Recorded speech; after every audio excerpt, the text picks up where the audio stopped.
बिस्मिल्लाहिर्रहमानिर्रहीम। अस्सलाम वालेकुम नाज़रीन। दुनिया में इस वक्त एक शोर मचा है कि ये सदी एशिया की सदी है। आज से पहले तो ये एक मुहावरा लगता था, लेकिन अब इसकी सूरत हाल वाज़ेह हो गई है। रूसी सदर व्लादिमीर पुतिन और चीनी रहनुमा शी जिनपिंग ने शंघाई ताउन तंजीम के इजलास में मगरबी असर व रसूख को चैलेंज करने के लिए एशियाई रहनुमाओं को एक नए बैनुल-अक़वामी निज़ाम पर यकजा करने की कोशिश की है। ताहम इस इलाकाई सरबराही इजलास के दौरान यकजहती में तेजी से दरारें ज़ाहिर हुई और भारतीय वज़ीर-ए-आज़म ने पुतिन से कहा कि ये वक्त यूक्रेन में तनाज़ा शुरू करने का नहीं था, और ऐसा होना भी था क्योंकि भारत को इस वक्त एशियाई ममालिक के गद्दार की नज़र से देख रहे हैं, क्योंकि भारत पहले ही अमरीकी क्वाड इत्तेहाद का हिस्सा बनकर खुद को मगरिब के हवाले कर चुका है। भारतीय वज़ीर-ए-आज़म के बयान पर शदीद गुस्सा का इज़हार किया गया। इस कशीदगी में मज़ीद इजाफा तब देखा गया जब किर्गिस्तान और ताजिकिस्तान के रहनुमाओं की इस इजलास में मौजूदगी के बावजूद इन दोनों ममालिक की अफवाज के मबैन सरहदी झड़पें हुईं। वाशिंगटन का कहना है कि इस इजलास में चीन और भारत की जानिब से यूक्रेन की सूरत हाल पर खदशात के बारे में पुतिन के तबसरों ने रूस पर अपनी फौजी जारहियत खत्म करने के लिए दबाव बढ़ा दिया है। साबिक सोवियत रियासत उज़्बेकिस्तान में शंघाई ताउन तंजीम के इजलास में पुतिन और शी जिनपिंग के साथ SCO के अरकान भारत, पाकिस्तान और वस्ती एशिया के 4 ममालिक के रहनुमाओं के अलावा ईरान और तुर्की के सदूर भी शरीक थे। फरवरी में रूस की जानिब से यूक्रेन में फौज भिजवाने के बाद चीनी और रूसी सदूर ने पहली मरतबा बिला मुशाफा मुलाकात की। ये कोरोना वायरस की आलमी वबा शुरू होने के बाद चीनी सदर का भी पहला गैर मुल्की दौरा था। क्रेमलिन ने इस सरबराही इजलास को मगरबी तंजीमों के मुतबादिल के तौर पर पेश किया, जबकि ताइवान के लिए अमरीकी हमायत पर बीजिंग में भी गुस्सा पाया जाता है। अगर हम इजलास में अहम तरीन वाक़यात पर बात करें तो शी जिनपिंग ने इजलास में शरीक रहनुमाओं से कहा कि अब वक्त आ गया है कि बैनुल-अक़वामी निज़ाम को नई शक्ल दी जाए और धड़ेबंदी की सियासत को तर्क कर दिया जाए। उन्होंने इजलास के शुरका को बताया कि इन्हें बैनुल-अक़वामी निज़ाम की तश्कील को ज़्यादा दुरुस्त और अक़ली सिमत में फ़रोग़ देना है और इसके लिए हमें मिलकर काम करना चाहिए। इसी तरह पुतिन ने मगरिब को तहफ़्फ़ुज़ पसंदी, गैर कानूनी पाबंदियों और माशी खुदगर्जी के आलात करार दिया। उनका कहना था एक दूसरे से ताउन करने वाले ताकत के नए मराकिज़ का बढ़ता हुआ किरदार मजीद वाज़ेह होता जा रहा है। याद रखें, शंघाई ताउन तंजीम को 2001 में मगरबी तंजीमों के मुकाबले में सियासी, इक़्तिसादी और सलामती तंजीम के तौर पर कायम किया गया था और उज़्बेकिस्तान के शहर समरकंद में सितंबर को चीनी सदर शी जिनपिंग और रूस के सदर व्लादिमीर पुतिन की दरमियान होने वाली मुलाकात ने दुनिया भर की तवज्जो मबजूल कराई है। रूस यूक्रेन जंग के आगाज के बाद पहला मौका था जब दोनों रहनुमा एक दूसरे से मिले, लेकिन जिस अंदाज में ये मुलाकात हुई और इस दौरान जो कुछ बातें हुई वो दोनों मुल्कों की बाहमी ताल्लुकात में किसी न किसी तरह के खिंचाव की निशानदेही कर रही हैं। यूक्रेन की जंग से ऐन कबल रूसी सदर पुतिन सरमाई ओलंपिक्स में शिरकत के लिए चीन पहुंचे, जहां दोनों ममालिक ने ऐलान किया कि इनकी दोस्ती की कोई हद नहीं। उस वक्त पूरी दुनिया में इसे बहुत संजीदगी से लिया गया था। इस बयान के चंद रोज बाद रूस और यूक्रेन के दरमियान जंग छिड़ गई और अब रूस और चीन एशिया को मगरबी चालबाजियों से आज़ाद करवाने के लिए ताउन कर रहे हैं। रूस के साथ ताउन करने पर चीन को मुख्तलिफ चैलेंज भी पेश आए, लेकिन दोनों ने मिलकर अमरीका को सख्त मुश्किलात में मुब्तला किया है। असल वार तो डॉलर पर जारी है। तफसीलात के मुताबिक रूस और चीन ने खित्ते में बाहमी तिजारत से डॉलर के अमल दखल का खात्मा कर दिया। दोनों ममालिक ने अपनी करेंसी में गैस की अदायगियों का मुआहदा तय कर लिया। रूसी गैस कंपनी गैज़प्रोम का कहना है कि इसने चीन को गैस की फ्राहमी के लिए अमरीकी डॉलर की बजाय युआन और रूबल में अदायगियां शुरू करने के लिए चीन के साथ एक मुआहदे पर दस्तखत किए हैं। रूसी गैस कंपनी गैज़प्रोम के सरबराह ने चीनी ऑयल ग्रुप के सरबराह के साथ एक वीडियो कॉन्फ्रेंस की, जिसमें गैज़प्रोम के CEO ने कहा कि ये मुआहदा मॉस्को और बीजिंग के दरमियान बेहतरीन तल्लुकात की इलामत है, जो दूसरी कंपनियों के लिए बेहतरीन मिसाल बन जाएगा। ख्याल रहे कि रूस मगरबी पाबंदियों के दरमियान अमरीकी डॉलर पर इन्हिसार कम करने और चीन के साथ इक्तिसादी ताल्लुकात को फ़रोग़ देने पर जोर दे रहा है। इनके नज़दीक अदायगी का नया तरीकाकार बाहमी तौर पर फ़ायदामंद, बरवक्त, काबिल एतमाद और अमली हल है। अगर खाली करेंसी की बात करें, चीन और अमेरिका के दरमियान अपनी अपनी करेंसी की इजारादारी की जंग जोर पकड़ रही है। इस जंग में चीनी करेंसी युआन बैनुल-अक़वामी तिजारत में अमेरिकी डॉलर के लिए बड़ा खतरा बनती जा रही है। आलमी सतह पर कुछ ऐसे हालात रूनुमा हो रहे हैं जिसमें युआन मुख्तलिफ मैदानों में डॉलर की जगह लेने की कोशिश में है और इस कोशिश में तेजी से कामयाबियां भी हासिल कर रहा है। ऐसी ही एक मिसाल पाकिस्तान के वज़ीर-ए-आज़म इमरान खान के हालिया दौरा चीन के दौरान सामने आई, जब दोनों ममालिक ने अपनी करेंसियों में तिजारत करने पर इत्तेफाक किया, जिसका मकसद अमरीकी डॉलर पर मौजूदा इन्हिसार कम करना बताया गया।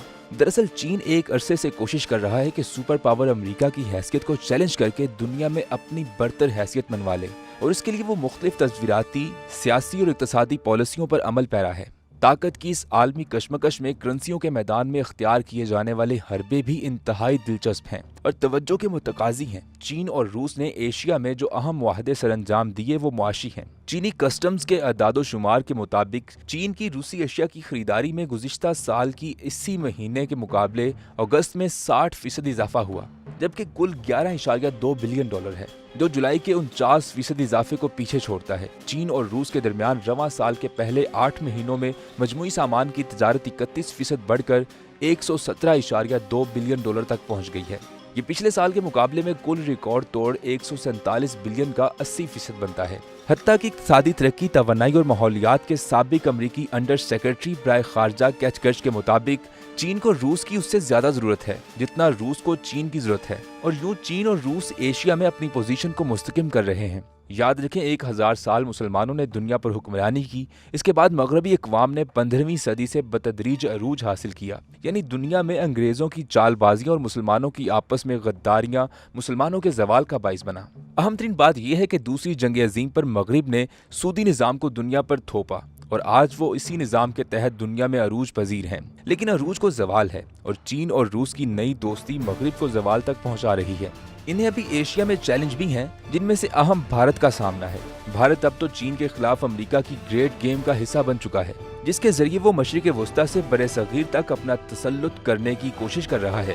بھارت کو خوش رکھنے کے لیے بھارتی نژاد شہروں کو امریکہ نے امریکی ملٹی نیشنل کمپنیوں کے باس بنایا ہے۔ بھارتی نژاد امریکی خاتون امریکہ کی نائب صدر بن چکی ہیں، اور دوسرے بہت سے بھارتی نژاد امریکی اسٹیبلشمنٹ کا حصہ بن چکے ہیں۔ اور تو اور برطانیہ کی وزارت عظمیٰ کا تخت حال ہی میں بھارتی نژاد برطانوی کے اختیار میں جانے سے بال بال بچا۔ اس وقت دنیا بڑے پرفتن دور سے گزر رہی ہے، لیکن اس دور میں چین اور روس اپنے پتے بہترین انداز میں کھیلنے کی کوشش کر رہے ہیں۔ اس سب میں اگر پاکستان کی بات کریں تو پاکستان بھی بہت کچھ کر سکتا ہے، خاص طور پر جہاں روسی صدر ولادیمیر پوٹن کے ساتھ ہونے والی ملاقات کئی فوری نوعیت کے معاملات، بجلی، گیس اور پٹرول کی خریداری کے لیے اہم ہیں، وہاں مستقبل میں امریکہ سے جان چھڑوانے کا راستہ بھی یہیں سے نکل سکتا ہے۔ جنگ عظیم دوئم کے خاتمے کے بعد 2 قطبی دنیا وجود میں آئی، تو قیام پاکستان کے بعد پاکستان بتدریج امریکی کیمپ کا حصہ بن گیا، لیکن اب سب کچھ بدل چکا ہے۔ پاکستان سی پیک کے تحت چین کی معاشی شہرک بن سکتا ہے، جبکہ روس تک راستہ بھی یہی ملک دے سکتا ہے۔ ایک طرف مغرب میں خود ایک بحث پروان چڑھ رہی ہے کہ مغرب اب شاید دنیا میں قیادت کے منصب پر زیادہ دیر فائز نہ رہ سکے، اب اس کی جگہ چین لے رہا ہے، لیکن اس ساری جدوجہد میں چین اکیلا نہیں بلکہ چین کے ساتھ روس بھی اس مہم کا حصہ ہے۔ یہ بالکل ایسا ہی ہے جیسا کہ امریکہ دنیا کا قائد تھا اور تقریباً پورا یورپ اس کا لٹل پارٹنر۔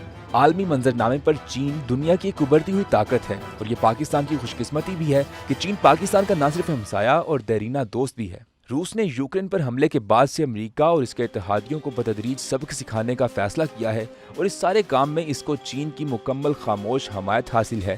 مغربی میڈیا اس پورے گیم پلان کا ماسٹر مائنڈ چین کو قرار دے رہا ہے۔ یاد رہے کہ روس پورے یورپ کو تقریباً 60% توانائی کی ضروریات کو پورا کرتا ہے۔ ایک جانب یورپی یونین نے روس کا معاشی بائیکاٹ کا فیصلہ کیا، تو اس کے باوجود میں روس نے توانائی، خاص طور پر یورپ کو گیس کی سپلائی بند کرنے پر عمل درآمد شروع کر دیا ہے۔ اس کی پہلی کڑی جرمنی کو گیس سپلائی کرنے والی پائپ لائن نورڈ سٹریم 1 کی مرمت کے نام پر بندش ہے۔ روس میں موجود گیس و تیل اور اس کی روزانہ پیداوار روس کی اپنی ضروریات سے کئی گنا زیادہ ہے، لہٰذا اس گیس کو ٹھکانے لگانے کے لیے مغربی میڈیا کے مطابق روس روزانہ کی بنیاد پر تقریباً 10 ملین ڈالر کی گیس روزانہ جلا رہا ہے۔ ادھر سردی کی آمد کے ساتھ ہی روس بتدریج یورپ کو گیس کی سپلائی بند کر دے گا، جس سے نہ صرف وہاں بدترین معاشی بحران کا خدشہ ہے بلکہ شاید گھروں میں بھی گیس کی لوڈ شیڈنگ کی ضرورت بڑھ جائے۔ اس پورے بدلتے تناظر میں پاکستان کے لیے ایک بہترین موقع ہے کہ وہ امریکہ کے علاوہ بھی روس کے ساتھ اپنے تعلقات کو استوار کرے، جیسا کہ ماضی میں روس کے ذریعے پاکستان نے اسٹیل کی پیداوار میں کسی حد تک خود کفالت پیدا کی تھی۔ چین کا سی پیک اور روس کی گیس پاکستان کی ڈوبتی معیشت کے لیے ایک عمل انگیز ثابت ہو سکتی ہے۔ ناظرین، آپ ایشیا اور دنیا کے بدلتے اس نظام کے بارے میں جو بھی رائے رکھتے ہیں ہمیں کمنٹ سیکشن میں لازمی آگاہ کیجیے گا۔ ویڈیو کو لائک کرنا، چینل کو سبسکرائب کرنا اور بیل آئیکن پر کلک کرنا بالکل مت بھولیے گا تاکہ آپ کو ہماری آنے والی ہر امیزنگ ویڈیو پر وقت مل سکے۔ یہ ویڈیو سوشون کے تعاون سے پیش کی گئی ہے۔ سوشون پاکستان کا national social media network ہے۔ اپنا اکاؤنٹ بنانے کے لیے soshon.com پر جائیں یا گوگل پلے اسٹور اور ایپل ایپ اسٹور سے سوشون ایپ ڈاؤن لوڈ کریں اور پاکستان کا اپنا سوشل میڈیا استعمال کریں۔